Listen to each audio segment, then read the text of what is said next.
Thank you for joining us for CTIA's Connected Kids Summit.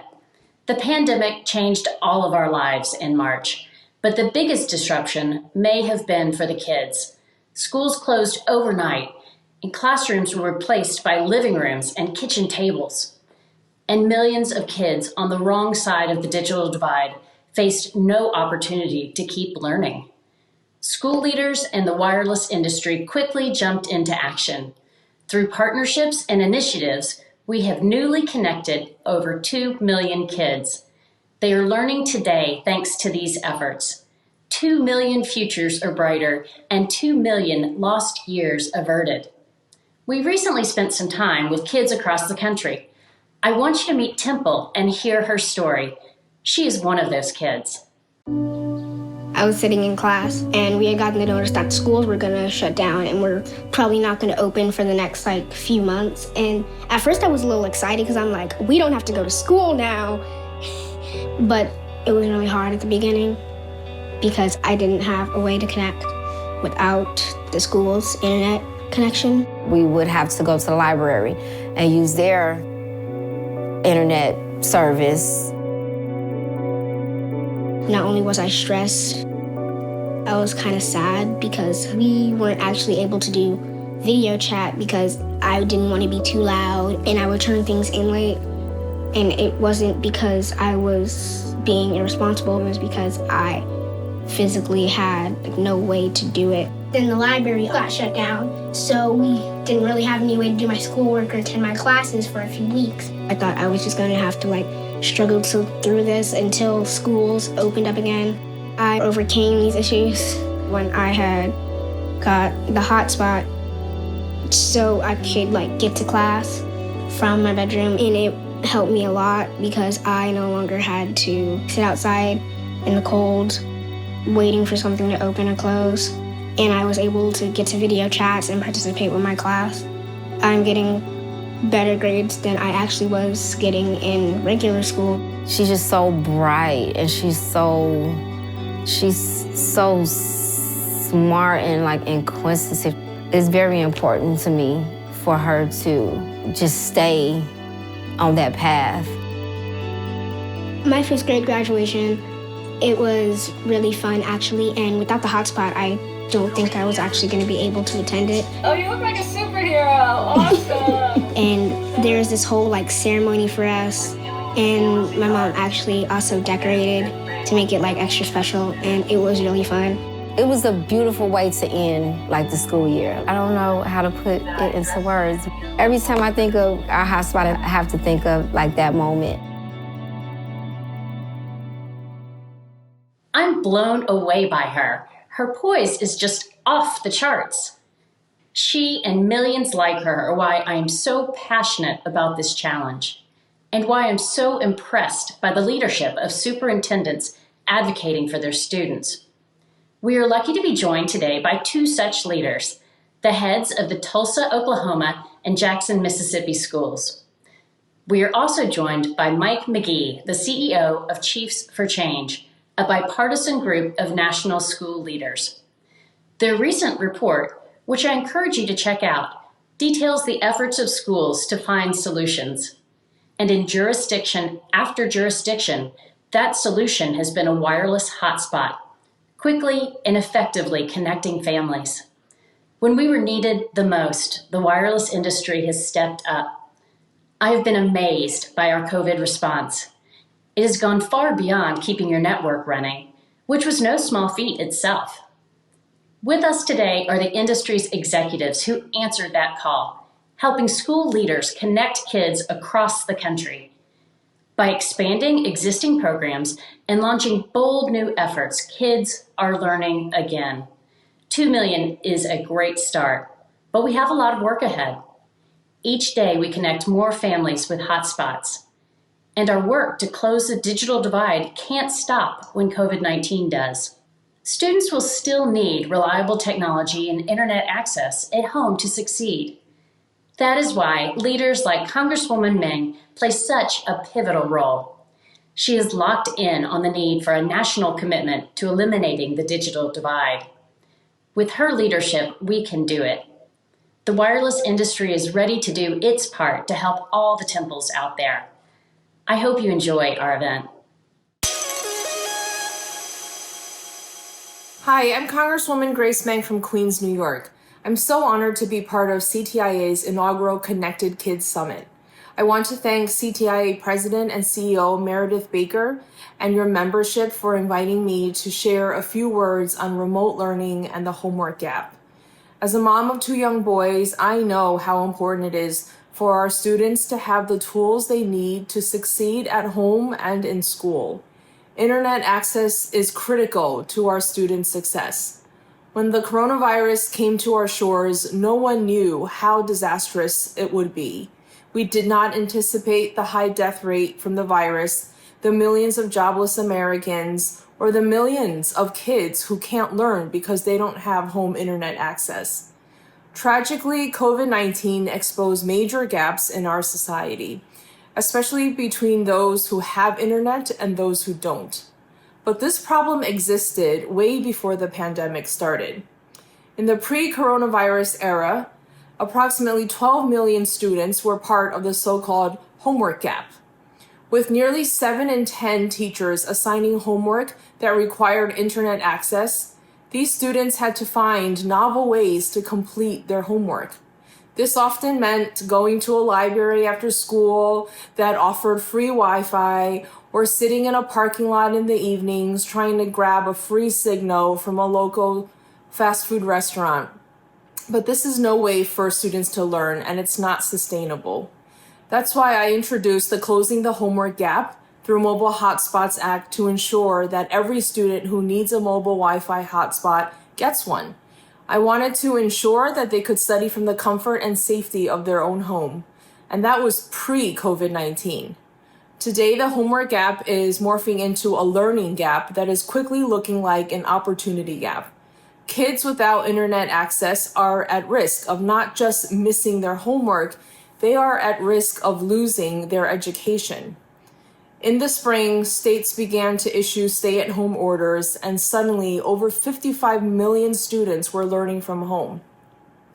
For kids without internet access at home, limited data plans, limited connectivity, or devices, they struggled to stay connected to their peers and teachers. Over the summer, a report found that nearly 15 to 16 million students across the country lack internet access or the necessary devices to sustain remote learning.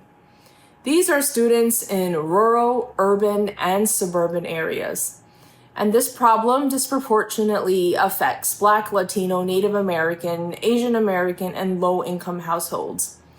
In late April, I introduced the Emergency Educational Connections Act in the House to ensure that every student has access and the necessary devices to continue their studies. My bill has nearly 100 co-sponsors, and my colleague, Senator Markey, who has been a tireless leader on this issue, has introduced the companion version in the Senate. I'm so grateful to have CTIA's recognition when you issued a statement commending my bill in May. It's because of your voice and work on this issue that we've been able to move this legislation through the House. As some of you may know, this bill was also included in 2 COVID relief measures and the Infrastructure Reform Bill. All 3 bills passed the House, the HEROES Act in May, the Moving Forward Act in July, and the updated HEROES Act in October. While these bills continue to languish in the Senate, millions of kids' futures are at stake. Making sure every student can participate in remote learning is not a partisan issue. I remain hopeful that my bill will become law and millions of kids will have some relief during this unprecedented health crisis. I cannot do this without you, and I look forward to continuing our partnership together to help our students succeed in the digital era. Thank you so much. Hello, my name is Nick Ludlum. I'm Senior Vice President of Communications at CTIA, the Wireless Industry Association. I'm pleased today to be joined by Dr. Eric Green, Superintendent of the Jackson, Mississippi School System. Dr. Green is a longtime educator with a distinguished track record. He started his career as an elementary school teacher and moved into administration, and he's been a leading figure in public education for many, many years. Dr. Green, thank you for joining us today. I'd like to begin by asking you, could you just tell us a little bit about your school district? Sure. Jackson Public Schools is found obviously in Jackson, Mississippi. We're about 22,000 scholars, about just shy of 4,000 or so team members. The school district is largely African American, and in fact, it's about 97 or so percent African American. And then white and Latino scholars make up the majority of others in our scholar population. It's largely low income or under-resourced communities.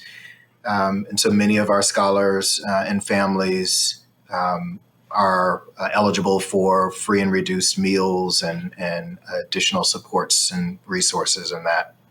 The Jackson is known as the city with soul, and so there's lots of community engagement, lots of heart wrapped around the schools, lots of, I believe, hope in the school system, the public education school system, obviously for providing our scholars with needs in that, but also as a part of the revitalization and the work to develop community more and more and build community. And so lots of belief in and hope for what the school system will be able to do for scholars and families and communities. So this has been a remarkable year. I wonder if you could take us back to the very beginning, back to the spring, and tell us a little bit about what those first days and weeks were like. Sure. As we were positioning ourselves to come back from spring break, that decision was made to close the schools, and so we were in conversation with families about what that time would look like, how we would support our scholars. We were not one-to-one, so we did not have did not have the number of devices within the district to get all of our scholars connected and to have them learning virtually. And so that for us meant that we would be developing packets of instructional packets to support that ongoing learning, which in and of itself was a challenge.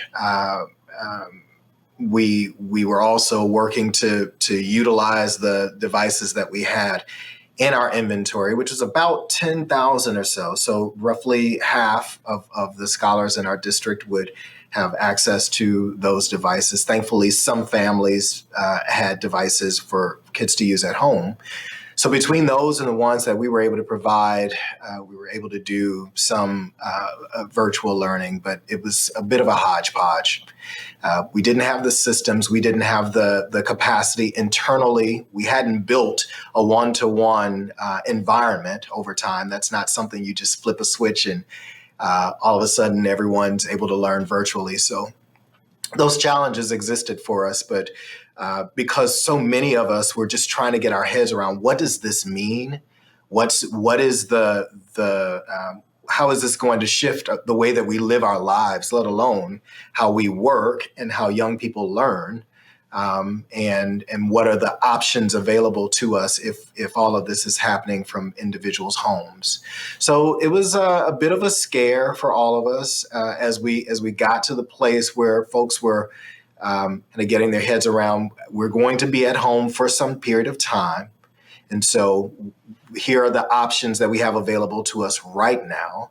And here are the plans that we're developing over time to support young people learning virtually, getting more devices, understanding the resources that were coming from the federal government and the timeline for all those things. It was just a lot of kind of getting our heads around the issue and what the possibilities would be, what the plans, how those plans were shaping up for us through the spring, because at some point we were still wondering if we were even going to be closed for the rest of the school year, if we would reopen. And so as those decisions were being made, communicating those out. Take us back to the spring of 2020, when COVID-19 first hit. What was that experience like? What were some of the challenges that you faced in those first days and weeks? And how was technology, and specifically wireless technology, helpful in helping you address those challenges? Sure. I know in our district, we've begun to think about the different solutions, technological solutions, and in kind of the phases. Um, we didn't have enough devices, as I said earlier, for all of our scholars. Thankfully, many families had them, and they were able to utilize them to support learning from home, learning virtually. So about 75% of our scholars were connected or have been connected through this first semester of the school year.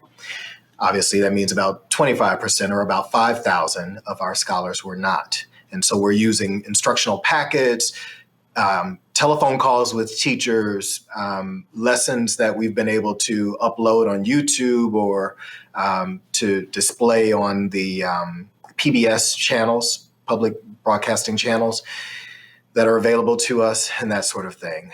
But it's a real challenge, and it's a challenge for scholars to be able to learn using those asynchronous or non-virtual modes of instructional delivery. So wireless solutions have been pretty important for us, both for scholars getting connected, but also increasing the capacity, the physical capacity, the technology itself, but as well the capacity to utilize those technologies by our teachers. We have used hotspots, and we've been able to purchase hotspots through some of the resources available to us, some of the private funding that's been made available to us, and certainly through partnerships with some of the providers, wireless providers. And that's been awesome. But as we continue to think through where we go next, even on the other side of the pandemic, and the continued use of technology and bolstering our utilization of learning from home and learning virtually, we know that we're likely going to need some longer term solutions. And so while we see the hotspots that we have been able to amass and get into the homes and supporting learning in that way, we're also thinking through and working with our city to develop a broader wireless or internet connectivity plan that will ensure that longer term we'll be able to utilize the devices that we now have and continue to build on what we've learned from this time of virtual learning. You mentioned partnerships with wireless companies and that they played a role in helping to provide some of the connectivity that you needed. I wonder, could you talk a little bit about how those partnerships came about and what your experience has been like in partnering with companies in the wireless industry? Through the Mississippi Department of Education and through just local providers, we got in contact with those providers to determine what plans they have available. Some of them were able to announce to districts that they were offering these the plans that are more geared towards getting young people connected to the instructional programs, online programs, and that sort of thing. So that's wonderful. At the same time, obviously, we were reaching out and looking for options, looking for ways that we as a district might be able to purchase up front some of the plans for the remainder of the year to use the hotspots. We have service as a district, and so looking at ways that we might be able to tap into those relationships with service providers to get the hotspots out to families as well. So just looking at a range of ways to provide for the needs, understanding that there are different providers available to us and making themselves available to us. Also, that we've got some challenges around just the ways in which we contract with them and how we get the devices out. So I guess in the end, all of that to say, we were open to the different ways that we might get more and more families connected, mindful of the kind of the urgent need to get them connected right now, but also thinking through the longer term opportunities that might be made available to us. And thankfully, again, this isn't just a Jackson issue, just a Mississippi issue. And so we've been able to learn from providers more locally, as well as some of the things that folks are doing more broadly across the country. You mentioned the need for really thinking long term. And I think it's clear that the pandemic revealed or highlighted a connectivity gap, a homework gap that existed before the pandemic and will exist after the pandemic is gone. So how are you thinking about those challenges? How do you envision wireless connectivity being a part of that, a part of the solution? Through this crisis, thankfully, we've been able to get the devices that we need in order to be one-to-one, one device per scholar in our district. That's awesome. But again, to this question and this specific issue around connectivity, they have the devices. Now we've got to make sure that they can get connected and have stable connection in order to utilize the technology and the programs available to them. So again, while we see the hotspots as a kind of a more urgent and initial right now fix, because our city has already developed and is developing a longer term, broader broadband system throughout the city, that it's already in place kind of near downtown, and they're working to get it expanded throughout the city out to homes and businesses and all of that. It's pretty remarkable what this small city is planning and the amount of connectivity and the strength of that system. We're able to tap into that and build from that a wireless meshing project that is especially around getting young people and families connected around education, but obviously, could also help with telehealth and job search and likely many other uses to support families in under-resourced areas. And so through partnership with our city and the city kind of pulling us into communications and partnership with some external providers, we've mapped out areas of town. Well, we first identified areas of town where fewer individuals are connected, and where there's opportunity to really concentrate a wireless meshing kind of system to provide wireless connectivity outside of the hotspots where folks will be able to connect and will be able to provide that connection to the extent that we've got the resources, either private funding or through the government, provide connectivity for those families. So we're excited about that partnership with the city. And obviously for us, just education in general, K through 12, but as well, the city has a focus on early childhood. And so we're able to kind of tie in our focus areas through the two entities to provide for those needs. And that's something that we're expecting we'll be able to get folks connected early into the next calendar year in this wireless meshing. And, over the next few years or several years as the city continues to build out and expand its broadband connectivity, this will carry us through that time and then eventually, again, have folks connected in their homes to the broadband connection. Dr. Green, you've spoken a bit about your experiences, particularly early in the pandemic, but even through to the present, working with various stakeholders to make sure that your kids could be connected, to make sure that education could continue. I wonder, could you talk a little bit about, based on those experiences, how all these stakeholders, whether it's school districts or educators, the wireless industry, communities such as Jackson, can work together, both in this moment while we're still in remote learning, but for years to come, to make sure that kids can continue to stay connected and can continue to learn. There's going to continue to be this issue around just access to connectivity.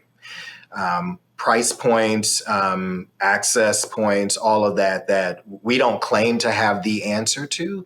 And we don't, we obviously, that's not our core business to provide internet connectivity to families and homes. So we absolutely will need to partner with and lean on the expertise and the resourcing that's available through the providers and working with the city as well. We see education as a right. We see public education and excellent education as an equity issue. And so as we think about the individuals who have or don't have access to instruction when there's a health crisis, when there's inclement weather, when there's some issue at home where perhaps scholars can't come into the building or what have you, any of those times where education might be interrupted, we obviously want to and need to be able to lean on the community, inclusive of the providers and our city partners to support that. So there's an access issue that we know we've got to continue to explore. We don't claim to have the answers to that, but continued exploration as to what's working perhaps in some other places and what might be replicated here in our context. So there's absolutely that. As we continue to think through education, the purpose of education, we want more and more for our scholars not to simply, and families, not to simply be consumers of the technology or consumers of these resources that exist, but also learning more about the behind the scenes so that they too can become providers at some point, or that they can engage in this enterprise in ways that are helpful to the community, but as well provide for some opportunities for them as entrepreneurs, providers themselves, et cetera, down the road. And so we want to make sure that as we engage with members of the community and with our scholars and their families, that they're not simply seeing themselves and we're not treating them solely as consumers, but that they too could and should have voice in the solutions that are developed, and that they over time are kind of folded into the enterprise itself. So based on this just remarkable experience over the past year, what are some of the lessons that you've learned in keeping kids connected during this time? Mm-hmm. We, as I mentioned earlier, we were not one-to-one. We had not determined that now is the time. We've got to feel and see this as an urgent move, advancement for our district. That we were wrong in that.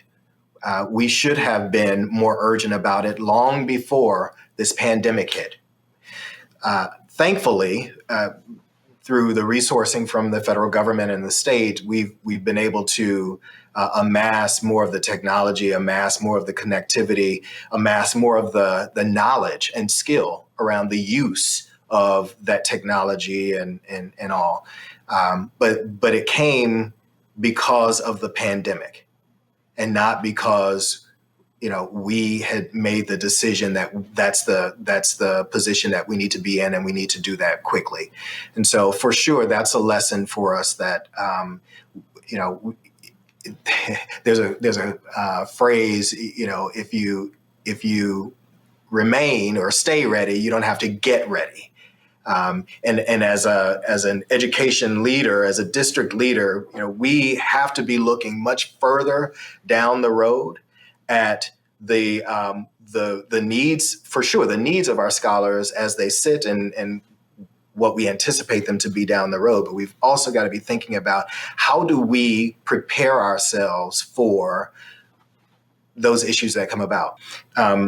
Also, we engaged members of the community around the pandemic in general, just reopening and decision making around that. What we didn't do, as I'm sitting here talking to you now, in engaging that group, was to bring along wireless providers, technology. Now we had our internal technology or IT professionals engaged, but not some of our wireless providers, and they should have been at the table with us. And so as I think about more and more of the planning around our district's transformation and improvement, there's absolutely a role for the external partners or potential partners to inform our thinking about how we move forward. And for sure, something that I would expect that we'll fold into future planning efforts. Could you talk specifically about the role that wireless devices and wireless hotspots have played? How important have wireless hotspots been in this time for keeping your students and your teachers connected? At the end of the day, 75% of our scholars were connected, 25% were not. And not for a lack of trying, not for a lack of care or commitment to those scholars. Those who are not connected did not get the same level of instruction that other scholars have received. And that's painful to realize and to acknowledge that 25%, and in real numbers, that's about 5,000 of our scholars, at a time where we simply just did not believe we could be together physically because it's, because of this health and safety hazard. There was not a way to engage with them virtually because we did not have the connectivity to reach out to them, nor the devices, but the connectivity. For those who were connected, there are many of my scholars who they've loved and have really soared in this space. And so for them, being connected through the wireless or the plans that their families had already, or with the hotspots, for them, this has really tapped into and provided a space for them to engage in ways that they have not been able to previously. And for us as an organization, as a district, to learn more about how these young people in this space, in this virtual space, are coming alive and are finding their way and their pathway to, really enjoying the learning. Now, that's not everyone. But in addition to just the fact that some scholars were able to tap in virtually and learn, and some were not. For those who have, it's also been this learning experience for us around, like there's something to this. And so it's got us now, just by virtue of them being connected, it's got us now thinking about how we recreate these experiences beyond the pandemic, because we know that for some scholars, this works and it works well. So in the very real, you're connected or you're not, in that mode, for sure, it's made a huge difference in the lives of some children and families, and for some of our teachers, because some of our teachers have connectivity issues as well. But add to that, this learning for us as a district around how we might think about and how we will think about instruction going forward, it's definitely had a huge impact on us. And it's something that a lesson that we likely would not have learned in this way at this time if we didn't have them connected, and largely with the hotspots that were provided. Dr. Green, it's been a real pleasure having you today. Thank you so much for sharing your thoughts with us. Thank you so much. I appreciate the questions. we're really working hard to be thoughtful about how we do this work and what lessons we learn and how we emerge better than we were before. So I do appreciate the questions and excited to hear from other colleagues around their experiences. Hi, I'm Mike McGee, CEO of Chiefs for Change. Chiefs for Change supports a community of prominent K-12 system leaders from across the country, working to ensure that every American student has success in learning and in life. I want to begin by painting a picture for you of what the pandemic looked like for our members and students across America in March and April. Two images come to mind. One was a photograph that I saw in March of 3 students from Phoenix, Arizona, huddled under a blanket in the rain next to their high school, just so that they could get an internet connection and continue to learn. In Phoenix, Superintendent Chad Gerst and his team immediately stood up a program that they called Every Student Every Day, that allowed every high school student in Phoenix, approximately 30,000 students, to get a phone call from a trusted adult every single day to make sure they had housing and food and that they had a connection to the internet that would allow them to continue to learn. Chad and his team knew that that was not enough, that it was a stopgap measure, and that they needed to get to work on a permanent plan to connect every student to the internet. With Verizon and T-Mobile, they sprung into action and began connecting all of their students. In Guilford County, North Carolina, Superintendent Sharon Contreras was similarly working to get all of her kids connected to the internet. I got a call from Sharon in April, and she said, "Mike, I have 2,000 homeless students. They're temporarily housed in motels across the county, and I fear for their safety. I can't rely on phone connections to stay in touch with them. The most reliable way for me to stay connected to those vulnerable students is through the internet, and I need your help." Sharon was able to work with Chiefs for Change along with Verizon, T-Mobile, and AT&T to get all of her students connected. The innovation there involved putting Wi-Fi hotspots on 75 school buses, deploying them strategically throughout the county so that not only her most vulnerable students in the city of Greensboro, but her rural students could also stay connected to the internet. What we learned during this time was that an internet connection was not just a learning line for students, but for many of them, a lifeline, and that we had to treat this as our own highest priority. Across our membership and across the nation, from Orange County, Florida to Oakland, California, from San Antonio to the Highline School District in Seattle, from Baltimore to Boulder, Colorado, school districts and industry began to work together to close the digital divide. Ultimately, that had a collective impact on 2.3 million students.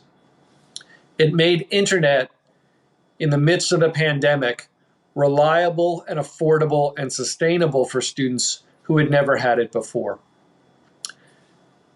We see this as very, very promising for the future, not just of connectivity, but of learning across the nation. But I'm also here to tell you that it's not enough.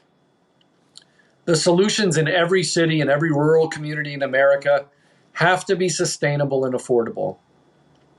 I've been very encouraged to see citywide efforts emerge in Boulder, Colorado, in San Antonio, Texas, in Phoenix, Arizona, to make broadband internet access for all a permanent thing.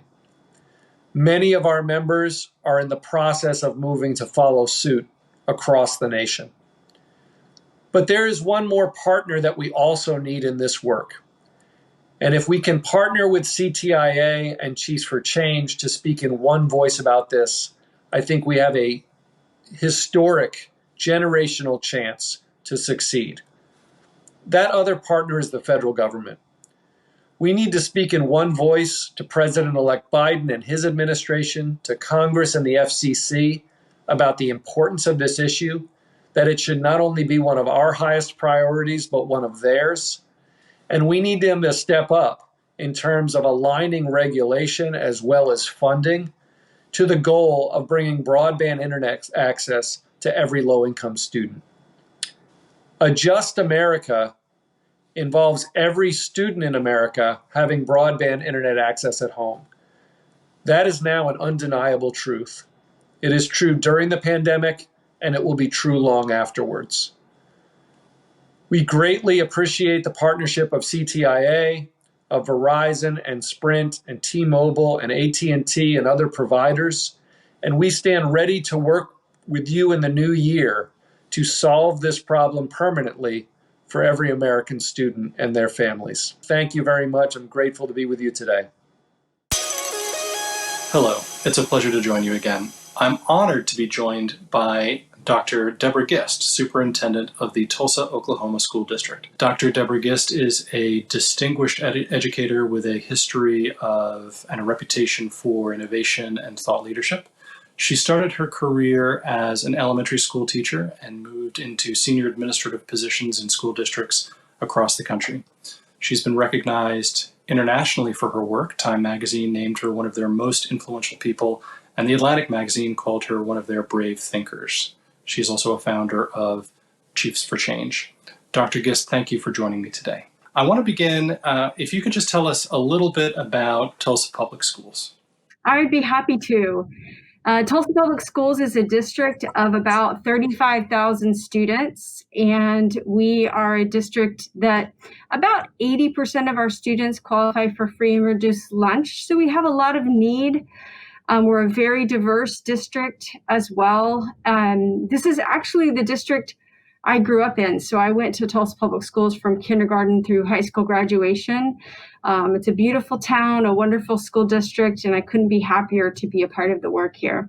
I'd like to begin, if we can, by going back to the beginning of COVID, back to the spring when the first cases were becoming public, when the first shutdowns and the first schools were shutting down, and get your thoughts on how technology and how wireless technology specifically was helpful, or what role it played in dealing with those first days and those first weeks of the shutdown. Well, you know, it all happened so quickly. We left for spring break, and over the weekend, that was the first weekend leading into spring break, was when we made a decision internally that we needed to go to distance learning. We are not a district that is set up for one-to-one technology in the sense that our students didn't have devices assigned to them, but we were very fortunate that we had enough technology in our system for our students from a device standpoint. And so we went immediately into the mode of distribution of those devices. But there were so many other things that we had to factor in as well. So for one thing, obviously, internet access. And, we knew in our district that we had a digital divide, but we didn't have specifics. We didn't know for sure which of our families had internet access and which didn't, let alone the quality, how what kind of programs they would be able to run at home and so forth. So we immediately launched into that work and making sure that our students, that we knew what they had by going out and asking our families, distributing those devices. And then the other piece of it is the materials themselves. Our curriculum was set up to be delivered in person. So we had to very quickly shift and figure out the ways in which our materials would be available online.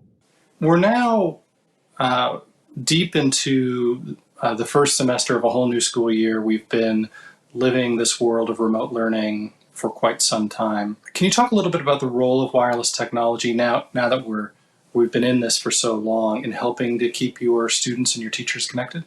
Well, it's a lifeline, I would say. Having the wireless technology allows our students to access their content, access their classmates and their teacher from wherever they are. Because while we have work that's going on to get our students get internet access in their homes, we also know that we have students who are homeless. We have students who are very mobile.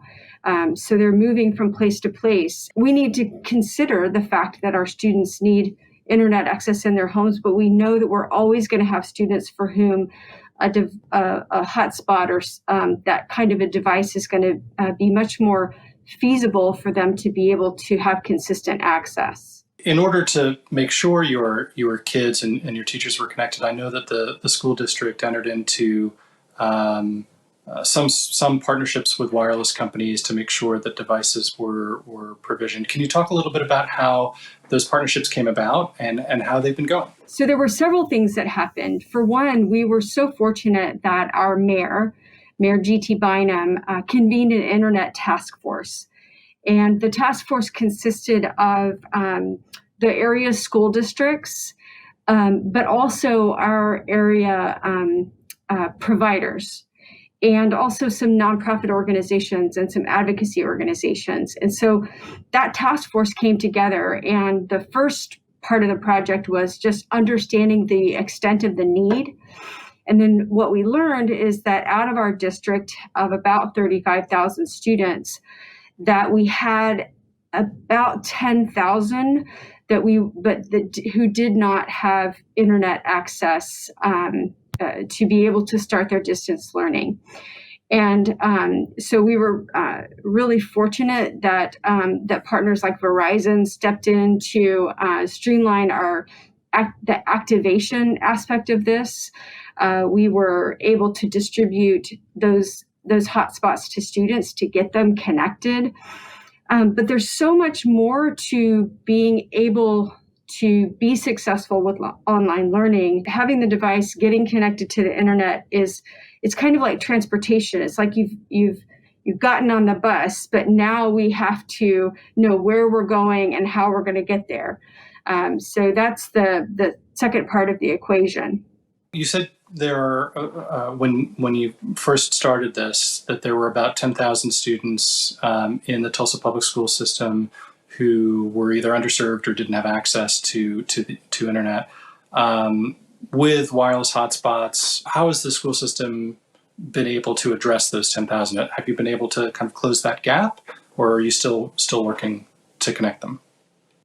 Yes, we are confident. Now, it doesn't mean that every single family right now at this moment has internet access, because like I said, we're always solving the problem because we have students who are moving or their internet access has gone down for some reason. So there's always a lot of problem solving involved.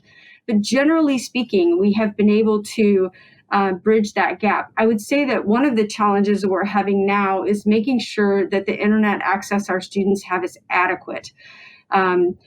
If you have more than one child and they're both or more, two or more children are trying to have a Zoom class at the same time, or let alone if a parent is attempting to telework at the same time, they need quite a strong amount of access. And so what we've learned is that we have to think not only about having that access, but also making sure that the access is adequate. We were so grateful to our providers for offering low cost or no cost access to our students during the distance learning period of time.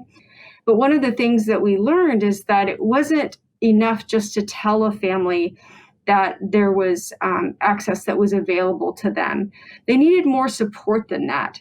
So through our internet task force at the city, using some of the CARES dollars, our team, our city put together what's called Tulsa Responds. And what it means is that there are what we call navigators who can go to the family and walk them through the process of getting their internet access up and running, or solving a problem if they're having a challenge with it, either being stable or it's gone down, or there's something that's going on with it. And so they have someone they can call We make sure that we have that available and not just in English, so that we're making the process much more reasonable for our families. And I think that's an important part of the work that we've done here in Tulsa. Based on the success that you've had rolling out these hotspots and the programs that you've mentioned in helping parents get set up, have you heard from parents and from families about how it's going, how the hotspots are working? And I'm just curious what kind of feedback you may be getting. I think they're grateful. I think they're pleased to have the internet access. They're pleased to have the flexibility that comes with the hotspots that we've been able to provide. I think generally, distance learning is a challenge, and so most of the feedback that we're getting is about the experience itself, or the quality of what they're experiencing, or just the fact that they want to be back in school in person, which we of course totally understand. I think in so many ways, when it comes to our what we've provided for our families here in Tulsa around the access to wireless, that because that's not a part of the conversation, is actually further evidence that we've addressed that component of the equation. Why is it important for wireless companies and school districts to collaborate during the pandemic and beyond? Well, as a school district, we know that our students need access to the internet. We know that the digital divide means that some of our students have at their fingertips information from any part of the world about any subject they could possibly want to know more about. They have access to tutoring and materials. They have access to their school and their teacher. It is life-changing to have that access. And we've known for so long that the digital divide was real. But like I said, we didn't know exactly the magnitude of the challenge that we had on our hands. And, one of the things that has come out of the pandemic is that we not only were able to identify specifically what our problem was and how many of our families needed that help and how many of them needed better access, more adequate access. And we were able to solve that problem, and we did it through the partnership. We would not have been able to solve this problem on our own as a school district.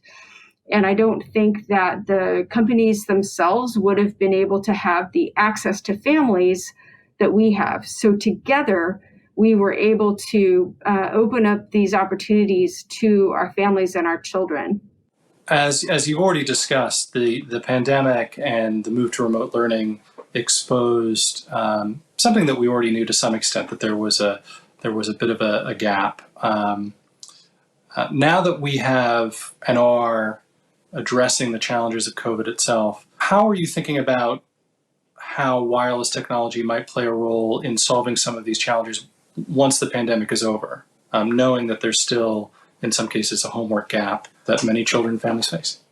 Absolutely. I mean, I think there's, certainly during distance learning, you can't even get started if you don't have the access. So that's hugely important. But even when we're back in school in person, it still matters. And for all the reasons that I just described, it matters so much.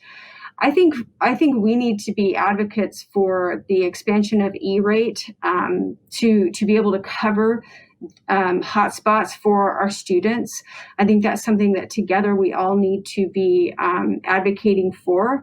I also think that as a community, there are things that we can do to build out the infrastructure here in our community and expand access.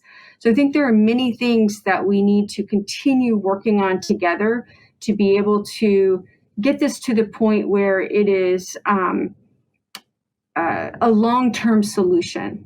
So to that point, how do you envision, or how do you think stakeholders can and should work together going forward to solve some of these challenges, using wireless technology and others to close this divide? I'm thinking administrators such as yourself, but also wireless technology companies, policymakers at the federal, state, and local levels. How do you see all these stakeholders working together? Well, I think the relationships that we've built during this time will be sustaining, and I think relationships matter. When you know that you can, as two organizations, can collaborate to solve problems for families, and when you know one another well enough to be able to pick up the phone and say, okay, here's the newest challenge that we're having. How are we going to solve this together? And I think that the Internet Task Force that we created here in Tulsa is something that ought to carry on so that we move beyond just fixing the problem of the moment and really think about those longer term, more sustainable ways that we need to close this digital divide. Dr. Gist, you've been an educator in classrooms, an administrator in various districts, even a policymaker, I think, at one point. This is a unique experience for all of us, and I'm just curious what lessons you take away from it. I mean, there's so many things that I've learned throughout this experience. We're coming out of this experience, well, not quite emerging from it yet, but as we come out of this experience, I know we're going to emerge from it with stronger relationships. We're going to have stronger relationships with the companies in our community that are serving our community. We'll have stronger relationships with our city, stronger relationships with our children's families, and better partnerships with nonprofit organizations and faith-based organizations in our city. And it's not as if we didn't know them or work with them, but there's something that's very different that happens when you come together and tackle a massive problem like this. I would think in terms of the things I've learned, we will come out of this realizing that there are tools available to us and ways of instructing our students that while we know our students are going to learn best when they're in school and that distance learning isn't ideal as a standalone or the only way in which children are learning, that there are, though, still really amazing things that we can do when we have the device and the internet access for our students and quality content. And if we combine that with what we know is best and most important about being in school in person, namely the kind of projects you can do with your classmates and the relationships that you have with the other people that you're engaging with, your teachers and your classmates, combining the best of all of those things will get us to a much higher quality of education than what we were experiencing before. How important is it for your school district to be able to provide wireless hotspots to students and families to keep kids connected to school? Well, it was absolutely critical for us to be able to purchase the hotspots and make them available to our students. And like I said, there are so many reasons why the hotspots themselves were better solutions for many of our families. For one thing, despite the fact that we have the relationship with the companies and the work that we're doing to try to get internet access in homes, and despite the fact that we have our navigators who are going out and helping that process to happen, we just know that there are some of our students whose families just not going to be able to take those steps. So being able to hand a student a hotspot and say, here's how you use it. Let's show you how to use it at school. Now you can take it and they can go anywhere with it, with their device, and be able to connect with their classmates and with their teachers. And so I think it's absolutely critical. As I said, we also have students who are homeless, who have unstable housing, or who need to be able to step away from their home or wherever they are and find a quiet place where that may not be the same place every time they're doing it, to be able to find a place to be able to work and to be able to have mobility that the hotspot technology provides for them. So Dr. Gist, thank you so much for joining us today. It's been a pleasure to have you with us. Thank you, Nick. It was great to be able to talk about this work. It's really, really important, and we're pleased with how far we've come. Thank you so much. To continue the conversation, I'm pleased to introduce my colleague and friend, Matt Gerst, Vice President of Regulatory Affairs at CTIA. He'll lead a conversation with the 3 national carriers about the things that they're doing to keep kids connected around the country. Thank you for joining CTIA's Connected Kids Summit. My name is Matt Gerst. I'm the Vice President of Regulatory Affairs here at CTIA. If you're watching this, you know just how central wireless communications are to so much of our lives. But COVID-19 has really shown just how important wireless connectivity can be for keeping our kids learning, connecting with their teachers and their peers. Wireless providers have invested billions of dollars to build world-leading wireless networks, delivering innovation and exceptional value for nearly every American. And our networks are doing what they were built to do. But as a father of 2 elementary school kids, I know how challenging life can be during COVID-19, particularly for remote learning. And I've been impressed by the overall resilience of our teachers and students to rebuild virtual classrooms in our homes. Their passion for learning has truly inspired all of us. More importantly, this year has made clear that a broadband connection is essential to preparing our kids for their future and to keep them learning. Lack of connectivity doesn't just leave a gap, it makes it impossible for too many kids to learn. CTI is proud of our member companies who've really stepped up this year to help keep kids learning even in a remote learning situation. Providers have offered hotspots and services, manufacturers have offered devices and support, and new partnerships have been formed with school districts and mission-focused organizations to keep millions of kids learning. It's a remarkable achievement in such a challenging year, but there's more work to do. So we've brought together a number of executives and experts from our member companies at the nationwide wireless providers to explore the role that wireless plays in keeping our kids learning today and after COVID-19 is under control. I'm joined today by Matt Hickey, the Vice President at AT&T, David Bazant, the Vice President at T-Mobile, and Kim Mirabella, the Director at Verizon. Thank you all for joining us today. So Kim, I want to start with you. Let's go back to the beginning of the pandemic. Everyone began social distancing. Our lives seemingly changed overnight. Wireless traffic patterns quickly changed. Take us back to that moment, particularly for learning and education. What was Verizon already doing to help address the homework gap, and how has that program evolved over the COVID-19? Awesome. Thank you. And glad to start us off here. So rewind, 9-10 months ago, and I think none of us could have imagined what was in front of us at the time. But luckily, long before the pandemic, at the end of, the second half of 2019, we had a renewed commitment as a company to what we call our 4th pillar, which is society, and just a real push toward making sure that we're giving back as an organization and making sure that we do our part, for the betterment of society. So many of the programs that are in play today during the pandemic were either started or in play prior to the pandemic.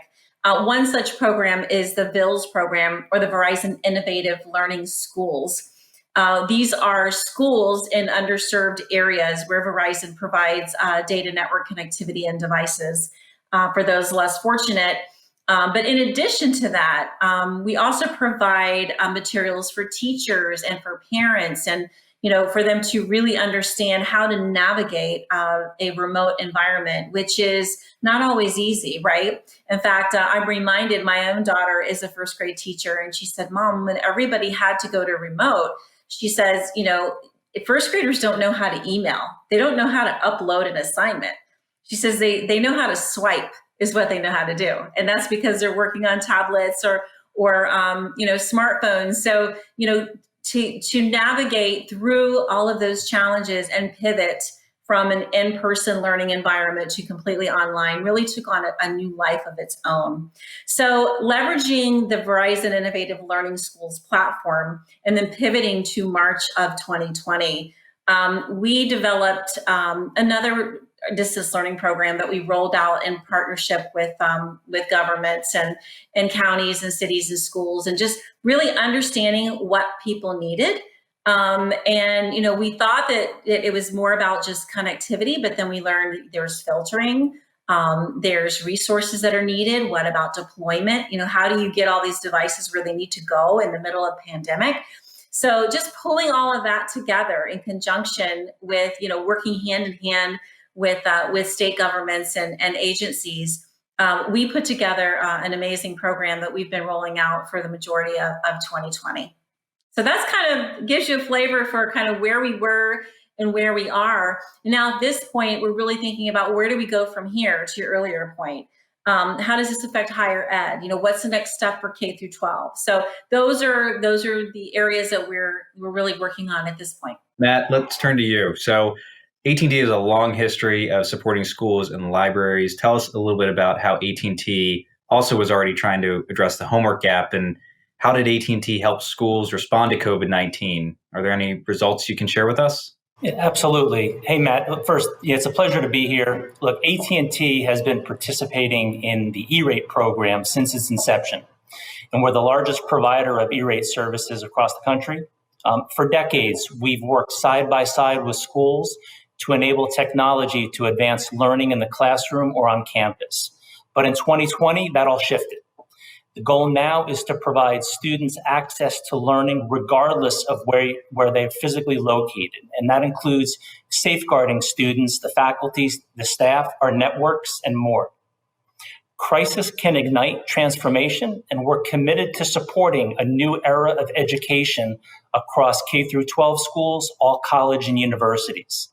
Since the pandemic, we've supported schools with connectivity for hundreds of thousands of students in 44 states.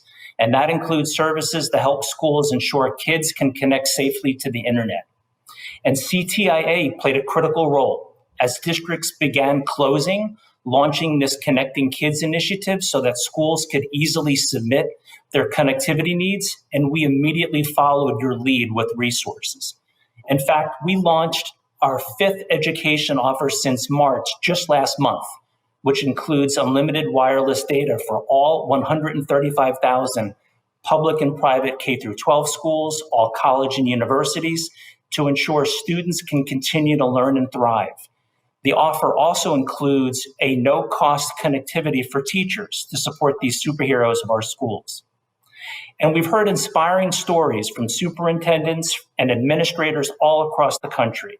By extending the classroom into the home, it has the power to transform an entire family, even across generations. We've also supported many states and city transport systems to implement Wi-Fi on wheels solutions to move the connectivity for students closer to the communities that are in need. And we also know that the pandemic has sparked innovation. Using computer vision, AI, machine learning, we've launched an integrated video intelligence solution with thermal analytics that can measure the body temperature and can automate adherence to social distancing guidelines. Wow, that's great. Thank you, Matt. So, David, T-Mobile's made a huge commitment to connect 10 million households over the next 5 years. Can you tell us a little bit about Project 10 Million and how has COVID-19 impacted T-Mobile's goals? Yeah, it's really critical. When you think about it, we started really back when President Obama had launched his Connect Ed initiative and had started to look at moving from physical textbooks to digital technology. We saw and knew that there would be a need for learning. If you want to know how to do anything, what do? You Google it, right? And if you would ask anyone, would you want to trade in your wireless phone for your home phone? Think about losing access to texting, video calling, and a number of these other really vital initiatives. I think there's very few people who would want to make that trade-off. And so in the K through 12 system, where every single student is coming and learning, if you look at the sociology around how students feel, how they behave, what they think about their future and their own career path, a lot of it has to do with the success in their learning. And originally, as we looked at Project 10 Million, we were looking at something that would be the homework gap, where you'd go home and you'd need that connectivity when you left that brick and mortar location. We weren't thinking about it in terms of COVID and in terms of a truly unlimited online remote environment. And so we were very prepared because of our preparation that started all the way back into 2012. One thing that T-Mobile, our CEO, Mike Sievert, is squarely committed to and that is that if T-Mobile is in the marketplace, that we will do everything we can to eradicate the digital divide. We want every single student who doesn't have connectivity to have that connectivity, and we'll make it possible for them. And so over the next 5 years, T-Mobile will contribute up to 2 million lines of no-cost connectivity to any student who needs it. And we're working very closely with school districts, superintendents, and really our heroes, which are the teachers and the administrators who have put all this on to make that possible. The demand has been overwhelming. When we started to see this come out in February, there was a crush, and I'm sure my peers felt the same thing. There was a crush and need for hotspots. And one of the things that we really felt we were thankful for and appreciative of was to buy as much inventory and volume in hotspots as we possibly could. And just this year, we've already connected over 2 million students. And we don't see that need slowing down as there's more and more kids that require that connectivity. One other thing that we found that's really important about the initiative, fixed connectivity is good and it's important, but some of the most disenfranchised children have parents who either have 1, 2, or even 3 jobs, and sometimes they're out of the home. And children need to be able to go to their grandparents' house, to other relatives' house, to friends and family, and to after-school programs. And so mobile connectivity has played a really vital role in kids being able to learn anywhere and anytime they want. And we're proud to do this. This isn't something that we're just going to do this year. We're going to be doing this for a commitment of a total of 10 years for Project 10 Million. And if anybody needs any assistance, you can Google or search Project 10 Million. We'll be happy to reach out and connect with your school district. And I really appreciate the opportunity to address it, Matt. Absolutely. And thank you all for everything your companies are doing. I mean, one thing that jumps out to me is each of your companies is offering a particular different solution, and it demonstrates the competition in the industry can really help, drive innovation. But you're also stepping into a role of, trying to make sure that people are connected at base. And I do think that that's an industry holistic effort. We're now more than 9 months into a world where remote learning is the new normal. And it looks like this is probably going to continue at least through the end of this school year, and probably a little bit into next as well. Matt, let's turn to you. Talk about how are wireless networks handling this surge in traffic?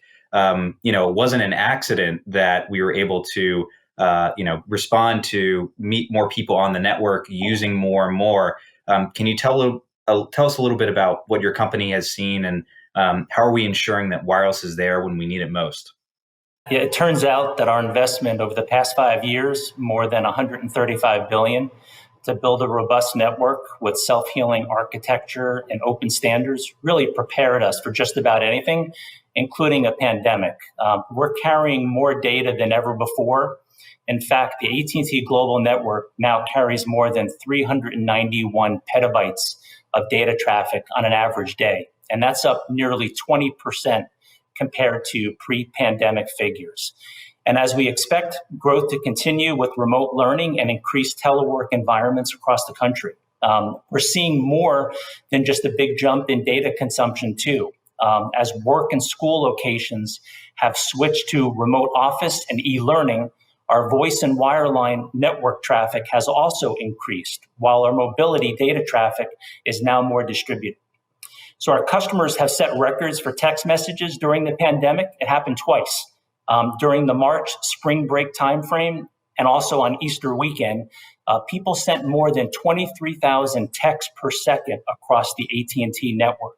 The previous peak was 15,000 texts per second, just to put that in context. Wireless voice usage has also soared with a nearly 40% increase as people begin to work from home and use their mobile devices to attend meetings and connect with colleagues. Now, this only begins to scratch the surface at how we're adapting and innovating to keep the millions of people and schools and students and companies across the country connected. We have several artificial intelligence capabilities within our network that helped us manage data during this crisis and provide reliable connectivity to customers, including schools and students. We're also continuing to expand our nationwide 5G network and our public safety network called FirstNet, which we've surpassed 80% of our nationwide Band 14 coverage target, well ahead of schedule. And according to a recent Gallup survey, more than 60% of Americans have been able to work from home during COVID-19 thanks to high-speed internet connections. But we know that isn't good enough. Our goal is to connect every American. As the pandemic has made it clear, we must close the digital divide.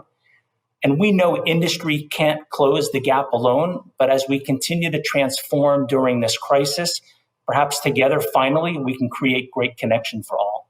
David, clearly video conferencing, Zoom, Teams, FaceTime, this is the killer app of the COVID-19 era. Do you think this is here to stay? And what do you think it means for remote learning? And what do you think it means for wireless? Yeah, it's really important. I mean, look at what we're doing right now, right? This meeting right here for everybody who's attending would have taken us days, right? Flying in, flying out, and all the time and logistics that were involved in that.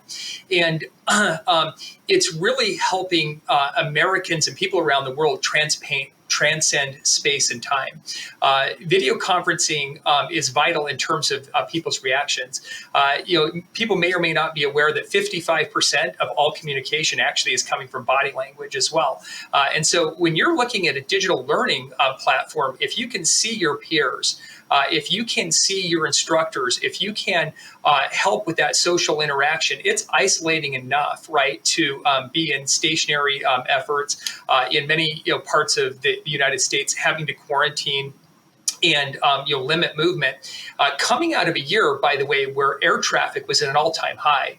Americans had never traveled more before than in 2019. And so when you look at video, video is really the great equalizer so that we can communicate. There are some statistics that are really interesting. The statistics are about rural real estate, and where some small markets have doubled the sales of homes in those very same markets year over year. Why is that?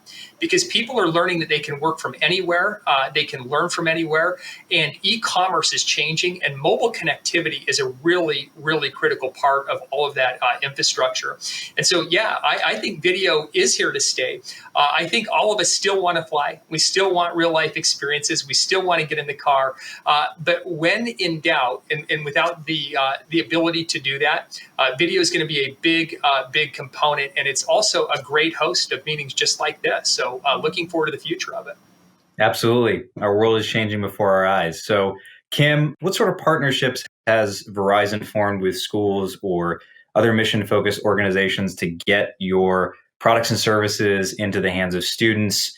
And, are there new tools that you've developed to help teachers and parents navigate this new world? Absolutely. But before I go there, I wanted to touch on the topic of video conferencing. And, Verizon has just, we made an acquisition of the Blue Jeans video conferencing platform. So we now own the Blue Jeans company, which is a full service video platform, which we are now working with partners to get that into the marketplace and to make sure that we're showcasing that platform. So to your point, it was a need. We saw the need, and we needed to fill that gap in our own portfolio. So you'll be seeing and hearing more about the Blue Jeans platform moving forward.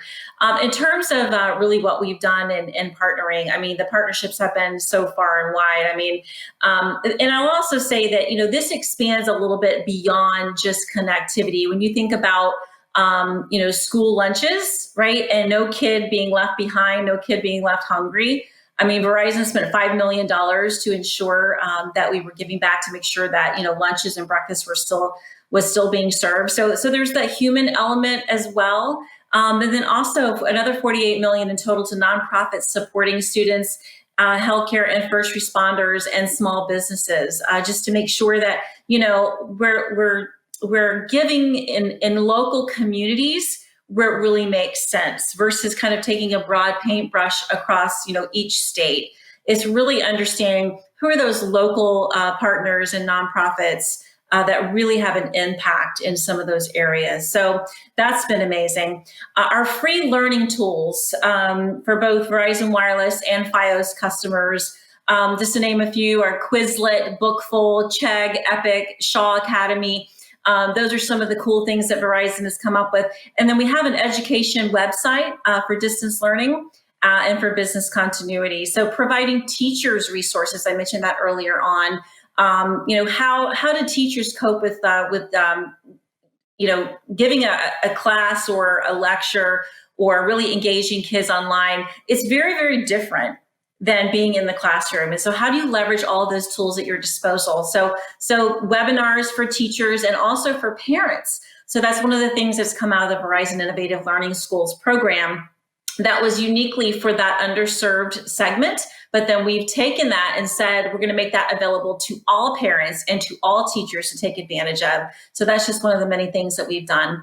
Also, from a security perspective, I think when we're thinking about children and the internet, sometimes those two, may not go along so great unless there's security involved. And so we really have taken a very thoughtful approach to filtering and to security and to mobile device management, to making sure that the children that are using the connectivity, that they aren't accessing sites that they shouldn't, and that it's a good experience, and the usage is for what it's meant for, and that's for learning. So we've taken security very seriously, and Verizon is in the top right quadrant for Gartner for security. So we've been in the security business internationally for quite some time, but to be able to package that and actually showcase it in the education space has really helped kind of pull this whole approach together for education. So that's been really nice as well. And then just really where do we go from here, and making sure that we have listening posts, because we're hearing all kinds of I would say challenges that are popping up. For example, application platforms like Blackboard or Campus. A lot of these platforms that schools are using don't talk to each other. So we pivoted into a remote scenario where everybody's remote, everybody's online. But then when you think about parents accessing grades and kids uploading content and all of those back-end systems that have to talk to one another to make that a seamless experience.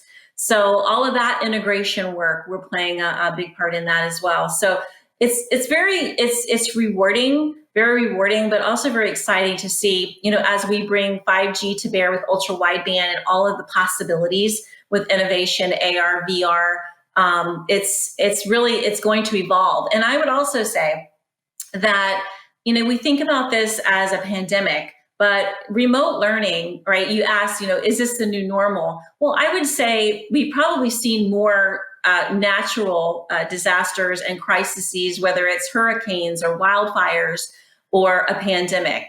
And think about the options that this provides, whether it's a snowstorm in Boston. Kids will have the opportunity to be able to take their device wherever they need to be. And I'll use an example in New Orleans with Hurricane Laura. And, we had deployed devices in New Orleans, well, actually in the Baton Rouge area. And we had deployed devices to Baton Rouge school system about 2 weeks prior to the hurricane, not realizing that Hurricane Laura was going to be a direct hit. And so essentially, because all those kids had their devices, yes, they had to evacuate. Yes, they had to stay in hotels and leave town, but they were still learning. They were still able to log on and see their teachers and get their lessons. And so that's just an example of, how this is really going to be far reaching, and this is more here to stay than just a response to the pandemic. Great to see that, there are going to be lessons learned coming out of this that can be applicable in so many different ways, and noting how in a disaster situation, not just a pandemic, that wireless can be helpful is a great point.